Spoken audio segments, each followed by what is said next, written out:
오늘 본문의 말씀은 이제 다윗이 죽은 사울과 요나단을 생각하면서 지은 추모 노래, 추모 시를 담고 있습니다. 우리도 종종 이 장례 예배 가보게 될 때가 있는데요. 이 장례 예배 가보게 되면 eulogy라고 해서 이 추모사를 낭독할 때가 있습니다. 이 추모사는 돌아가신 분과의 추억을 상기하면서 그분이 얼마나 중요하고 또 귀한 분이셨는지, 또 이제 그분을 육신적으로 보지 못하는 것이 왜 슬프고 아쉬울 수밖에 없는지를 함께 모인 사람들과 나눈 것입니다. 그래서 보통 추모사는 돌아가신 분과 특별한 관계에 있거나 아니면 아름다운 추억을 많이 공유하고 있는 가까운 지인이 하게 되는 경우가 많이 있죠. 그런데 오늘 본문에 나오고 있는 이 다윗의 추모 노래, 추모시는 좀 다른 점이 몇 가지가 있습니다. 첫 번째는 무엇이냐면 다윗이 자신의 사랑하는 친구였던 요나단만 추모하고 있는 것이 아니라 자신을 죽이려고 혈안이 돼 있었던, 자신의 원수와 같았던 이 사울 왕도 함께 추모하고 있다는 것이고요. 또 다른 한 가지는 오늘 18절 말씀에 보니까 이 추모시, 추모 노래를 유다 족속에게 전체적으로 다 가르쳐야 되고 또 야살의 책, 역사책에까지 기록하게 했다는 것입니다. 보통 추모사를 하면 그 추모사의 내용이 교과서에 실린다든지 아니면 역사책에 기록되어서 그 세대뿐만이 아니라 다음 올 세대, 또 그 다음 올 세대, 전 세대에 걸쳐서 그 추모사를 부르게 하고 기억하게 하고 낭독하게 하는 일은 거의 없거든요. 그런데 다윗은 자신의 이 추모시, 추모 노래를 유다 족속 전체에게 가르치라고 명령하고 있고요. 또 야살의 책에까지 기록하게 만듭니다. 도대체 이 다윗의 노래, 다윗의 슬픈 노래, 이 추모시가 어떠한 의미, 또 교훈, 중요성을 갖고 있기에 다윗이 이러한 명령을 내린 것일까요? 저는 이 아침 성도님들과 함께 다윗의 이 슬픈 노래, 추모시를 살펴보면서 이 추모시에 담긴 중요한 영적인 의미, 또 교훈 두 가지를 나누기를 원합니다. 먼저 다윗의 추모시는 사울과 요나단의 죽음이 단순히 개인의 비극이 아닌 이스라엘의 영적인 전체의 비극임을 우리에게 알려주고 있습니다. 이 추모시에는 방금 우리가 본문을 읽으시면서 이미 눈치채신 분들이 많이 계시겠지만 다윗이 의도적으로 반복하고 있는 문구가 하나 있습니다. 그것은 무엇이냐면 바로 두 용사가 엎드려졌다라는 표현이에요. 이 표현이 19절에서도 21절에서도 25절에서도 27절에서도 나옵니다. 여기서 용사라고 번역된 이 단어는요, 원어적으로 봤을 때 전쟁의 영웅을 지칭할 때 쓰였던 단어이고요.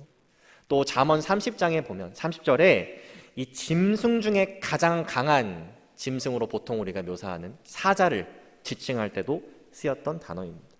쉽게 말해서 그 누구도 대적할 수 없는, 쉽게 얕볼 수 없는 어떤 military figure, 그런 존재를 가리킬 때 자주 쓰였던 단어라는 것이죠. 우리가 이미 잘 알고 있듯이 이스라엘은 이렇게 전쟁에 능통한 military figure와 같은 왕을 구했습니다. 이방 나라의 왕들과 같이 자신들을 전쟁에서 진두지휘할 수 있는, 승리로 이끌 수 있는 그런 용맹한 자를 왕으로 원했죠. 물론 하나님께서는 하나님을 왕으로 인정하지 않는 이스라엘 백성들을 보시면서 탄식하시고 또 진노하셨지만 그들에게 그들이 요구한 왕을 만약 내가 세운다면 어떠한 비참한 결과가 있을지를 그들에게 경고하시고 그들이 원했던 왕을 세워주시는 것을 허락하십니다. 그래서 이스라엘에서 가장 키가 크고 외모가 빼어난, 겉으로 보기에는 그 어떤 결점도 없어 보이는 사울이 왕으로 세워지게 된 것이죠. 여러분, 그때 그렇게 시간이 많이 지나고 나서 그 첫 번째 왕, 이스라엘이 요구했던 이방 나라의 왕과 같은 왕의 결과가 어떻게 되었나요? 가장 비참하고 처참한 모습으로 멸망하게 되었다는 것을 우리는 계속해서 말씀을 통해서 보게 되었습니다. 본문 27절의 말씀처럼 그 두 용사는 엎드려졌고 이스라엘의 무기는 망하였다, 이렇게 다윗이 표현하고 있어요. 이것은 앞으로 이스라엘이 하나님이 아닌 자신들이 요구했던 그 이방 나라의 왕과 같은 자들을 자신들의 통치자로 인정하고 그들을 의지할 때마다 어떠한 비참한 또 불쌍한 결과가 나타날지를 보여주는 하나의 예시에 불과한 것입니다. 우리가 신앙생활을 하다 보면 또 인생을 살아가다 보면 이렇게 이스라엘 백성들처럼 하나님이 아닌 사람을 의지하는 것이 굉장히 매력적으로 느껴질 때가 있죠. 그리고 실제로 그 시점에는 그것이 가장 빠르고 효율적이고 성공적인 방법으로 여겨질 수 있습니다. 그런데 결국을 보면, 마지막을 보면 하나님이 아니라 사람을 의지하는 것이 나에게 큰 낭패, 절망으로 다가오게 된다는 것을 우리는 주변의 많은 성도님들의 삶을 통하여서 또 나의 삶을 통하여서 경험하게 됩니다. 한 교회에서 이제 새롭게 건축을 하게 되었는데요. 근데 그 건축을 시작하자마자 한 성도님께서 암에 걸리시게 되었습니다. 그 성도님이 목사님에게 찾아옵니다. 그리고 이렇게 말씀하세요. 목사님, 제가 큰 병에 걸렸습니다. 제가 이 병에서 나을 수 있도록 목사님도 그리고 우리 온 교회 성도님들도 저를 위해서 함께 기도해 주셨으면 좋겠습니다. 만약 제가 이 병에서 낫는다면 제가 미리 모아둔 많은 돈이 있는데 그것을 제가 다 교회 건축 헌금으로 드리겠습니다. 이렇게 말씀을 하셨어요. 그 말이 이 목사님에게는 하나님의 음성처럼 다가옵니다. 그 성도님이 정말 병이 낫는다면 제가 그 재산을 다 드리겠습니다라고 어음까지 써 주었거든요. 그때부터 이 목사님은 사역의 포커스가 바뀌게 됩니다.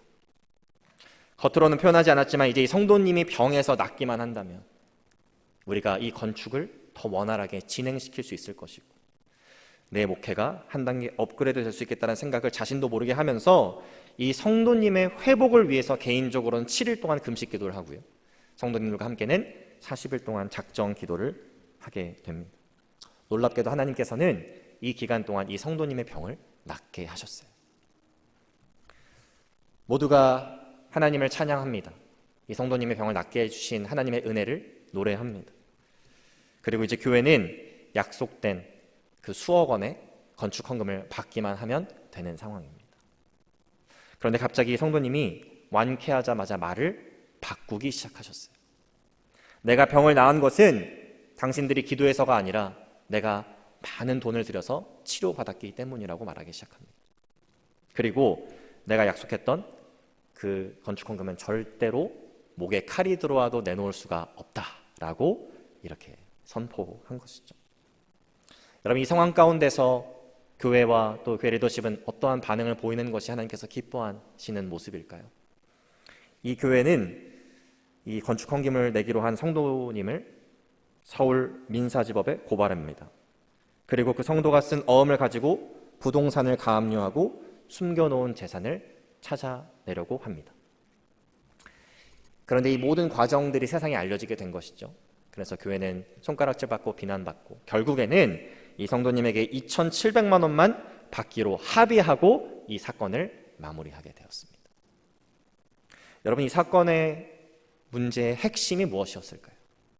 물론 자신이 지키지도 못할 약속을 교회와 성도님들 앞에서 한 것, 그것도 분명히 책임이 있을 것입니다. 그런데 더 큰 문제의 핵심은 무엇이냐면 목회를 하나님을 의지하려고 하는 가운데 하지 않고 한 사람을 통해 한 사람의 재정을 의지하는 가운데 하려고 했던 그 목사님의 또 성도님들의 믿음이었던 것이죠. 여러분, 사람을 의지하는 것이 훨씬 더 쉽고 빨라 보이고 효율적인 것처럼 우리에게 보일 때가 있습니다. 그런데 지속적으로 두 용사가 엎드려졌으며 싸우는 무기가 망하였다 라고 말하는 다윗의 추모 노래를 우리는 함께 부르면서 이 추모시를 기억하면서 우리는 하나님을 전적으로 신뢰하지 않고 인간을 통해서 성공과 형통과 번영과 안전을 꿈꾸는 것이 얼마나 무의미하고 어리석은 것인지를 깨달아야 합니다. 그것이 일시적으로 이 추모사가 추모 노래가 불려지고 끝난 것이 아니라 유다 온 족속에게 그리고 전 세대에 걸쳐서 불러져야 했던 이유 중에 하나인 것이죠. 두 번째로 다윗의 추모시는 하나님께서 예비하신 왕인 다윗이 이방 나라의 왕과 같은 사울 왕과 얼마나 다른지를 보여주고 있고요.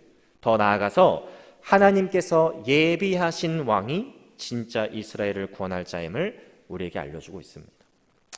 여러분, 사울과 다윗의 가장 분명한 차이가 있다면 무엇일까요? 여러 가지를 이야기할 수 있겠지만 사울은 이스라엘이 요구한, 그래서 요구한 대로 허락하신 왕이라면 다윗은 하나님께서 예비하신 왕이었다는 것입니다.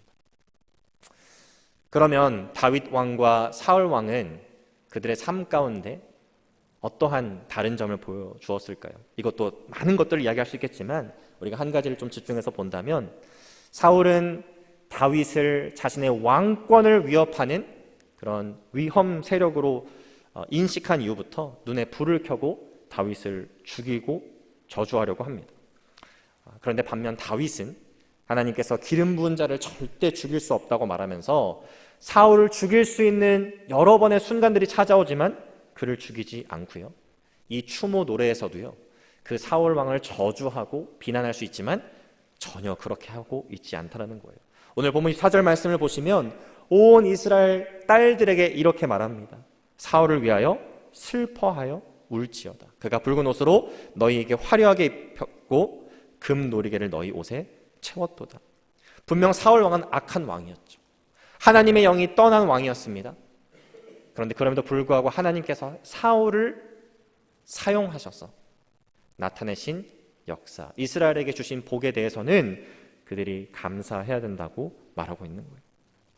상황적으로만 보면 다윗은 그동안 자신이 사울 왕에게 당했던 서러움, 또 느꼈던 생명의 위협으로부터 이제 자유함을 얻게 되었습니다. 그리고 자신을 죽이려고 했던 그 사울 왕을 모든 유다 족속 앞에서 공개적으로 비난하고 낮춤으로 자신을 높일 수가 있었어요. 그런데 다윗은 끝까지 자신의 그러한 개인적인 감정을 그대로 드러내지 않고 원수와 같은 사울을 위해서 함께 울 것을, 그를 위해서 애통해 할 것을 모든 백성들에게 명령하고 있습니다. 여러분, 이렇게 원수를 위해서 눈물을 흘리고 애통해하는 모습이 이 본문에서 끝나는 것이 아닙니다. 일시적으로 끝난 것이 아니에요. 훗날 다윗이 왕이 되고 자녀를 낳았을 때 압살롬이라는 자녀를 낳게 됩니다. 그 압살롬이 이제 장성하여서 어떤 일을 하게 되냐면 자신의 아버지인 다윗을 죽이려고 반역을 일으킵니다. 하나님께서는 사울을 심판하셨듯이 이 압살롬을 전쟁 가운데 심판하시고 그의 목숨을 앗아가십니다. 여러분, 비록 자식이지만 정말 진정으로 자신을 죽이려고 달려들었던, 자신의 목숨을 노리고 달려들었던 그 압살롬의 죽음 앞에서 다윗은 어떠한 반응을 보였을까요? 사무엘하 18장 33절의 말씀입니다. 왕의 마음이 심히 아파 문 위층으로 올라가서 우니라. 그가 올라갈 때 말하기를 내 아들 압살롬아, 내 아들 압살롬아, 차라리 내가 너를 대신하여 죽었다면 압살롬 내 아들아 하였더라. 오히려 다윗은 그 원수 같은 압살롬을 불쌍히 여기고 눈물을 흘리며 애통해하는 모습을 보였다라는 거예요. 여러분, 고대 함무라비 법전에 우리가 다 알고 있는 문구가 나옵니다. 눈에는 눈, 이에는 이. 내가 누군가의 눈을 멀게 하면 내 눈도 뽑혀져야 되고, 내가 다른 사람의 뼈를 부러뜨리면 내 뼈도 부러져야 하는 것. 이것이 세상에서 우리가 잘 알고 있는 정의의 법칙인 것이죠. 그런데 정말 이 법칙대로만 우리 모두가 살아간다면 어떤 일이 벌어질까요? 아마 우리의 눈과 뼈는 상할 날이 없을 것입니다. 모든 사람이 다 파멸하게 될 것이죠. 죄악으로 죄성으로 가득한 우리가 다른 사람에게 하는 모든 악한 생각과 행동대로 우리에게 동일한 결과가 찾아온다면 과연 이 지구상에서 살아남을 자가 누가 있겠냐라는 것이죠. 그런데 다윗은 앞으로 오실 하나님께서 예비하신 왕을 예표하는 인물로서 이 세상의 법칙과는 좀 다른, 세상이 요구하는 왕과는 좀 다른 모습을 보여주고 있다는 거예요. 여러분, 훗날 수많은 원수와 같은 자들을 위해서 눈물을 흘리고 애통해하는 그런 모습을 보이신 분이 누가 계셨나요? 바로 하나님께서 예비하신 왕이신 예수 그리스도께서 그러한 모습을 너무나도 많이 보여주셨습니다. 여러분, 예수님께서 예루살렘에 가까이 오셨을 때 예루살렘 성읍을 보시면서 무엇을 하셨나요? 눈물을 흘리셨습니다. 이제 곧 십자가에 매달리셔서 온 인류의 구원을 허락하실 예수님께서 왜 예루살렘 성읍을 보시면서 눈물을 흘리셨을까요? 마치 압살롬과 같이 내 자식이지만 내 목에 칼을 겨눌 그들을 불쌍히 여기시고 긍휼히 여기시는 장자 족속인 이스라엘 민족을 바라보시면서 불쌍히 여기시고 긍휼히 여기시는 마음이 예수님에게 있었기 때문입니다. 마태복음 5장 44절 45절에서는 예수님께서 제자들에게 이렇게 가르치셨죠. 나는 너에게 이르노니 너희 원수를 사랑하며 너희를 박해하는 자를 위하여 기도하라. 이같이 한즉 하늘에 계신 너희 아버지의 아들이 되리니 이는 하나님이 그 해를 악인과 선인에게 비추시며 비를 의로운 자와 불의한 자에게 내려주십니다. 원수를 사랑하고 그들을 위해 기도하며 그들을 애통하는 마음으로 바라보라는 이 가르침을 예수님께서는 몸소 살아내신 분이십니다. 여러분, 다윗의 추모시가, 이 추모 노래가 온 유다에 가르쳐져야 했던 이유, 또 전 세대에 걸쳐서 불러져야 했던 그 이유는 무엇이었을까요? 인간이 요구한 왕과는 다른 하나님께서 예비하신 왕은 원수와 같은 자들, 자신의 생명을 노리고 또 자신을 해하기 위해 달려드는 자들을 위해서 애통해 하늘 수 있는, 눈물을 흘릴 수 있는, 긍휼을 베풀 수 있는 사랑의 왕임을 그림자처럼 보여주기 위함입니다. 다시 말해서 예수님을 예표하기 위함인 거예요.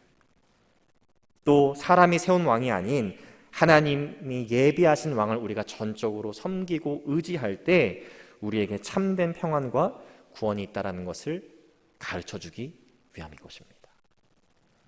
오늘 말씀 우리가 기억하면서 우리의 평생의 삶 가운데 하나님이 예비하신 가장 온전하신 왕, 원수들마저도 불쌍히 긍휼히 여기시며 애통의 마음으로 눈물을 쏟으시는 주님만을 전적으로 의지하시면서 온전한 평안과 또 구원을 누리시는 저와 여러분들 되시기를 주님의 이름으로 축복합니다. 기도하겠습니다. 사랑의 주님, 감사합니다. 모두가 전 세대에 걸쳐서 불러야 할 이 다윗의 슬픈 노래를 함께 부르며 왜 이 노래가 그렇게 불려져야 했는지 우리로 하여금 깨닫게 하신 것 하나님 감사합니다.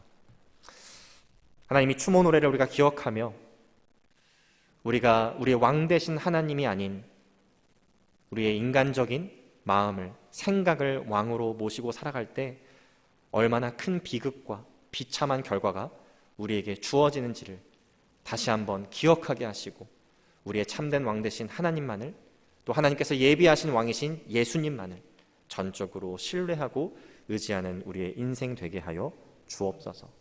이스라엘을 구원할 자는 하나님께서 예비하신 왕이시라는 이 놀라운 진리를 우리가 기억하며 우리를 위하여서 예비하신 가장 온전하시고 위대하신 왕이신 예수님을 믿는 믿음이 더욱더 견고해지고 더욱더 깊어지는 역사가 우리 가운데 있게 하여 주옵소서.